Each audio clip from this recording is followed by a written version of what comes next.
Welcome to Anywhere's Road, the stomping ground for my mainline fleet and my industrial fleet. Let's get into the idea behind this layout.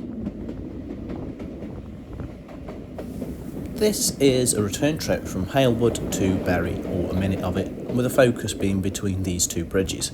Now it got me thinking about what would happen if there was a halt along this part of the line. This is where the main line, hypothetically beyond Halewood, connects through to Bury, and it got me thinking. We got some houses behind there. I believe that historically this has been a town. What would happen if that was served by a halt? And like one side was very much kept in by one of these bridges. Big shout out to whoever threw a was that a pram or a shopping trolley down there? Anyway, getting distracted. I got distracted again when I went home. Actually, I went back to Stoke and I had to wander down to Milton Station, which is somewhat well preserved, considering it's not been in use since the 60s. Here I am stood on the platform, and this is my recce mission to try and work out what a North Staff station would have been like. I would like to hypothetically set this layout within the North Staffs, or as if they built it. Don't know what this is. If you'd like to know, let me know. So it kind of got me thinking about the architectural choices and things like that. So I went around for a little recce, also to have a little nosy at things like the embankments. This is a nice, really tall embankment, which is obviously good for a model railway that's designed to fit into a really small space. Just having a wander across the old tracks there. Now the bridges are double track, although obviously this was single. I believe it got singled at some point, possibly after the 60s. Milton did have a junction, but it was never massively popular.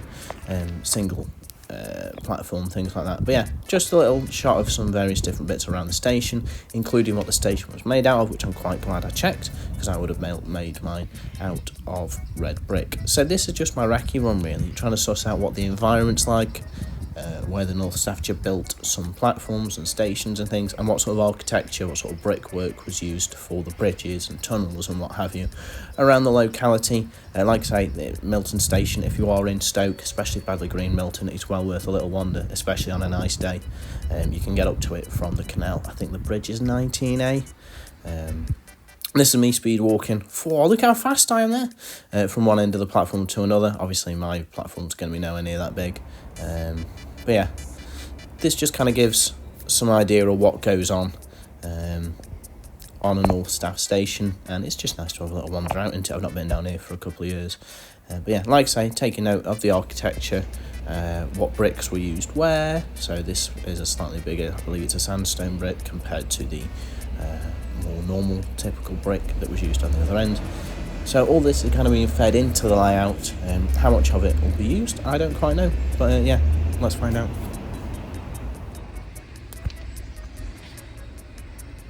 Okay, let's talk about what I've done so far. I have built the baseboard.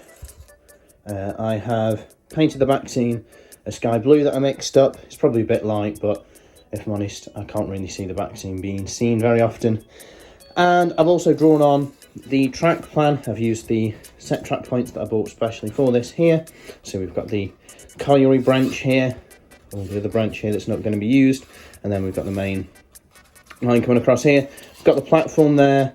I've marked off a little bit here for where I want to put the bridge in, and I've also marked out roughly for where the scenic exits are going to be. So that's going to be my first job, and then I'm going to go on to building the base of the scenery. I'm just going to use whatever I can find really in the shed. So yeah, let's get into it. The track was glued down and then tested using the Ruston, and I then started thinking about what sort of scenery I wanted for the back scene, and I really like the idea of this layout being hemmed in by a big old embankment that the railway would have had to cut through to get to. So I did some research down at the Churnick Valley, which is a former North Staffordshire line, as hypothetically my railway would be too, and I went to see the sort of vegetation that was growing, and it's this sort of hollow, thick brambles with that kind of like bright colour, which kind of works because I've got some hanging basket liner back in the shed that would work for. So yeah, it's good to have that, and it's good to have kind of like a prototypical reason for having it. It also saves me a bit of money because I don't have to go out and buy anything, which is a massive win. Paper mache done. And we have created an intimidating looking hillside that hopefully will look quite good. Just paper mache, and then I've gone over the paper mache with some browny orange paint, which is drying a funny colour, but I'll mix that in with some PVA glue just so that I can add that extra bit of strength before the turf goes on.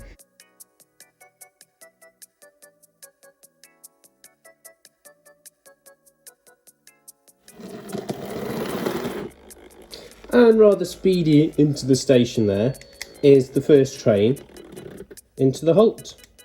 I'm going to leave it there. So here it is, the first train into the halt. And this is very much the layout at its worst.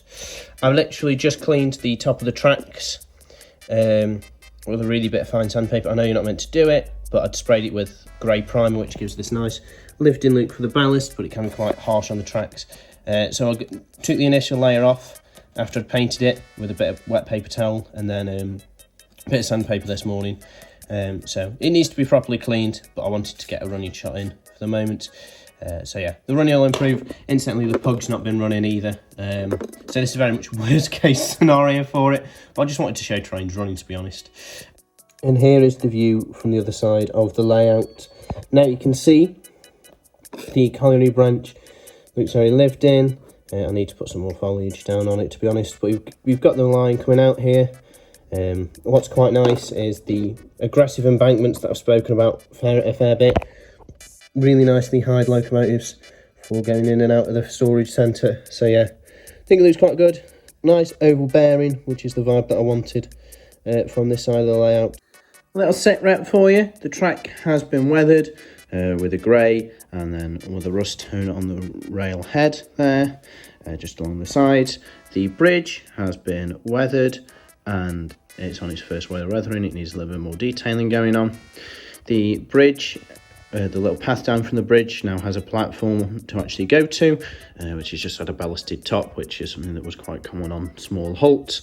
The distance between the actual platform and the track bed has been plugged now.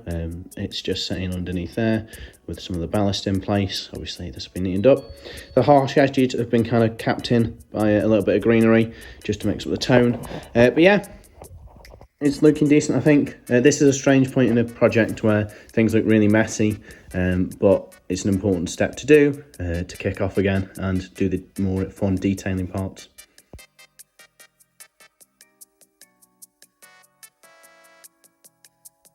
Made a few alterations since that running shot. We've added the speed restriction signs 20 and 25 up here. Obviously it works better for when it's running as a mainline railway rather than a light railway, but I hypothesised some light railways would have had them. Still not got the the point lever in there yet, but that's the next detailing part. You can see we've got heat number 3 in the station. There'll be a link in the description to the video on that. But for takeaway, it's train. You can see the work that I've done to both the bricked cobbled area as well as the station itself, which I have painted up using dark grey and earthy tones just to detail it in and basically match in with the rest of the layout. If I'm honest, I've put this in on a bit of a whim. It's the cobblestone, it's the same cobblestone that I used on the tramway actually as well. So I had it sat about for a little bit. But I just wanted something that'd be nice and flat that I could use for vantage opportunities for taking pictures. And yeah, I think it works pretty well, to be honest. I think it works pretty well. But yeah, also detailed the top of the station platform. Again, this was ballast, wasn't it? I've just weathered down in a similar way to I've actually weathered the track down. Obviously, this is depicting something that's been here for a really long time. It also works nice with the juxtaposition of the path itself, which creates a really rather cool vantage point down for the layout. Some good photos have been taken for that. So yeah, next bit is to decide whether a platform shelter is going on there or whether I just leave it as it is. If I'm honest, I'm tempted to do the latter.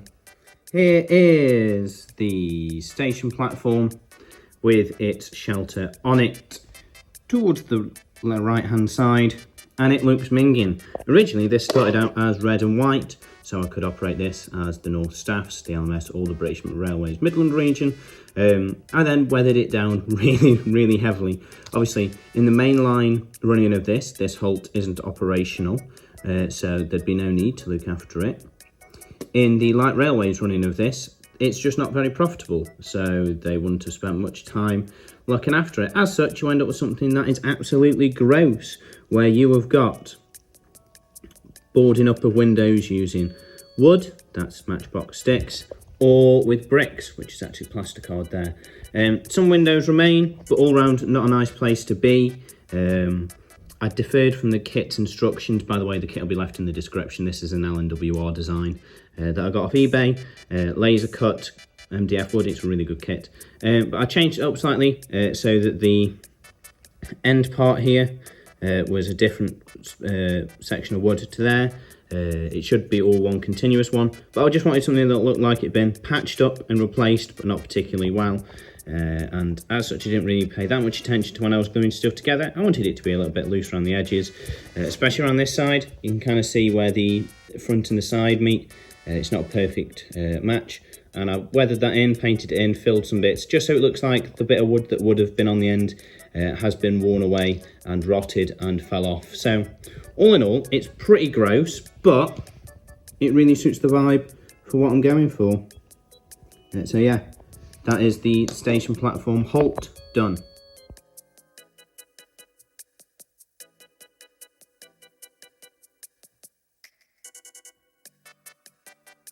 So what are my closing thoughts? Has this layout build been a success?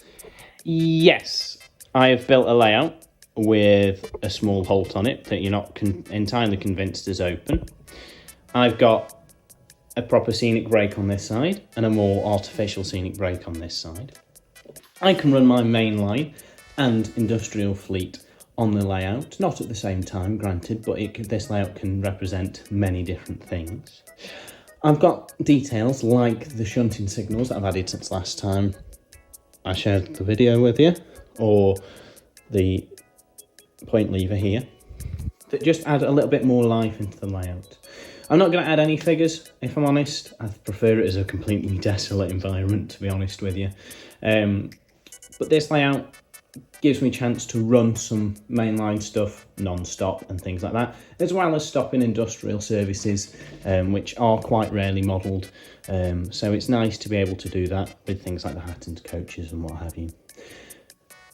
So that leaves me to the end of this video. If you've liked what you've seen, leave a like and subscribe. If you haven't, let me know how I can improve this video or any of the modelling involved in it. There should be a running session on this coming up at some point in the future, so subscribe for that. I'm making videos weekly. And yeah, I guess I'll catch you in the next one. Laters.